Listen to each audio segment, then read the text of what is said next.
Hello students, welcome back to NCERT study simplified. आज हम करने वाले हैं पाम लीव्स मैन्यूस्क्रिप्ट्स और बर्च बार्क मैन्यूस्क्रिप्ट्स में क्या डिफरेंस है।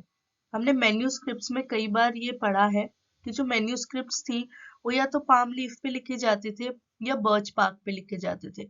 बट ये होते क्या है, इनका प्रोसेस क्या होता है और कैसे एक बार्क को या एक लीफ को मैन्यूस्क्रिप्ट बनाया जाता है, मैंने वो इसमें इंक्लूड करने की कोशिश की है।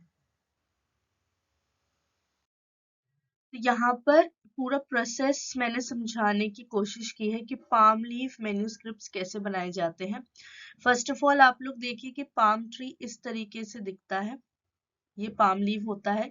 तो फर्स्ट स्टेप होता है हार्वेस्टिंग पाम लीव। सबसे पहले पाम लीव्स को हार्वेस्ट किया जाता है और सिर्फ स्ट्रॉन्ग पाम लीव्स और सुटेबल पाम लीव्स हार्वेस्ट किए जाते हैं ताकि वो लॉन्ग लास्टिंग रहे। या और उसके बाद उन्हें कट किया जाता है एक प्रॉपर रेक्टेंगुलर शेप में, और उसके बाद उन्हें या तो बॉईल किया जाता है या फिर उन पे ऑयल लगाया जाता है। अब ये क्यों किया जाता है, बॉईल या ऑयलिंग क्यों की जाती है? ताकि उन्हें इंसेक्ट से बचाया जा सके और वो और ज्यादा ड्यूरेबल रहे। उसके बाद बारी आती है कटिंग और स्मूथनिंग की। इसको फिर अच्छे से स्मूथ किया जाता है, ड्राई किया जाता है रेक्टेंगुलर स्ट्रिप्स में, और इन्हें अच्छे से पॉलिश किया जाता है ताकि लिखने के लिए हमें एक स्मूथ राइटिंग सरफेस मिल सके। उसके बाद हम लीव्स पे लिखते हैं, राइटिंग ऑन द लीव्स। अब यहाँ पर इस इमेज में हम देख सकते हैं कि एक स्क्राइब जो है वो पाम लीफ पे कुछ लिख रहा है एक स्टाइलस से। इसको स्टाइलस बोला जाता है। अच्छा, यहाँ पर जो है ये जो लिख रहा है, यहाँ पर ये कोई इंक यूज नहीं कर रहा है। एक्चुअली में पाम लीव्स पे स्क्राइब किया जाता है, इनग्रेव किया जाता है। एक्चुअली में जो लेटर्स होते हैं या जो भी लिखना चाह रहे हैं, ये यहाँ पर आप देख सकते हैं जो रियल इमेज है पाम लीफ मैन्यूस्क्रिप्ट की। यहाँ पर क्या किया जाता था, पाम लीव्स पे इनग्रेव किया जाता था स्टाइलस से, एक पॉइंटेड स्टाइलस से जो भी चीजें हैं, जो भी वो लिखना चाहते हैं स्क्राइब, वो इसको इनग्रेव किया करते थे। उसके बाद इसमें इंकिंग होती थी। इंकिंग मतलब जो नेचुरल इंक होती है, जो उस जमाने में या तो सूत से बनती थी या चारकोल से बनती थी। तो उसको जो है इस लीफ पे फिर उसके बाद रब किया जाता था ताकि जो इनग्रेव वाले लेटर्स हैं वो उभर के सामने आते थे, ब्लैक कलर में दिखने लग जाते थे उनको, वो क्लियरली विजिबल होते थे उसके बाद। और फिर फाइनली उन्हें फिर बाइंड किया जाता है और फिर ऐसे फिनिश्ड मैन्यूस्क्रिप्ट बनती है। ओके, तो आई होप आप लोग को पाम लीफ मैन्यूस्क्रिप्ट समझ आया होगा। अब हम नेक्स्ट करेंगे बर्च मार्क मैन्यूस्क्रिप्ट्स। यहाँ पर हम लोग देख सकते हैं, यहाँ पर है बर्च मार्क मैन्यूस्क्रिप्ट्स। यहाँ पर एक एनिमेटेड मैंने डिस्क्राइब करने की कोशिश की है कि बर्च मार्क कैसे मैन्यूस्क्रिप्ट कैसे बनाए जाते हैं। पहले तो ये इस तरीके का होता है बर्च ट्री, ये बर्च ट्री होते हैं।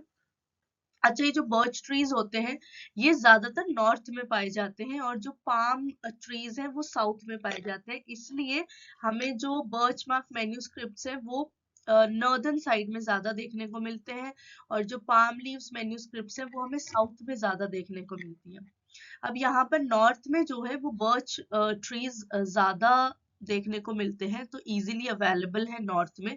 तो यहाँ पर बर्च मार्क मैन्यूस्क्रिप्ट्स बनाए जाते थे और सबसे पहले वही प्रोसेस है। अब यहाँ पर पाम लीव्स में क्या था, लीव्स को हार्वेस्ट किया जाता था, यहाँ पे बाग को हार्वेस्ट किया जाता है बहुत सावधानी से। सिर्फ ऊपर की लेयर को कट किया जाता है ताकि पूरा का पूरा ट्री जो है उस पे कोई उसको कोई नुकसान ना हो और वो ठीक ठाक रहे। सिर्फ इसलिए आउटर लेयर निकाली जाती है बर्च ट्री की, बाक निकाला जाता है सिर्फ। उसके बाद उसे अच्छे से क्लीन करके ड्राई किया जाता है और उसके बाद उस पे लिखा जाता है। अच्छा, यहाँ पे यहाँ पाम लीफ की तरह स्क्राइब नहीं किया जाता, यहाँ पर इंक से सीधा लिखा जाता है। यहाँ पे आप लोग देख सकते हो, यहाँ पे इंक होती है, नेचुरल इंक, वही सूत और चारकोल से बनाई जाती थी और सीधा इंक से उस पे लिखा जाता था। उसको सुखाने के बाद, फ्लैटन करने के बाद उस पे कुछ हार्ड वेट वाली चीज उस पे रख दी जाती थी इन बाक्स के ऊपर ताकि वो फ्लैट हो जाए, अच्छे से स्मूथ हो जाए, और उसके बाद उन पे लिखा जाता था। उसके बाद लिखने के बाद जो है, अच्छे से लिखने के बाद उस पे उसको अच्छे से प्रेस किया जाता था, बाइंड किया जाता था, एक बुक की तरह बना दिया जाता था, और फिर फाइनली हमें फिनिश्ड मेन्यूस्क्रिप्ट मिल जाती थी। आई होप आपको ये समझ में आया होगा कि पाम लीफ मेन्यूस्क्रिप्ट्स और बर्च बार्क मेन्यूस्क्रिप्ट्स में क्या डिफरेंस है। अगर समझ आया हो तो please subscribe to my channel. Thank you.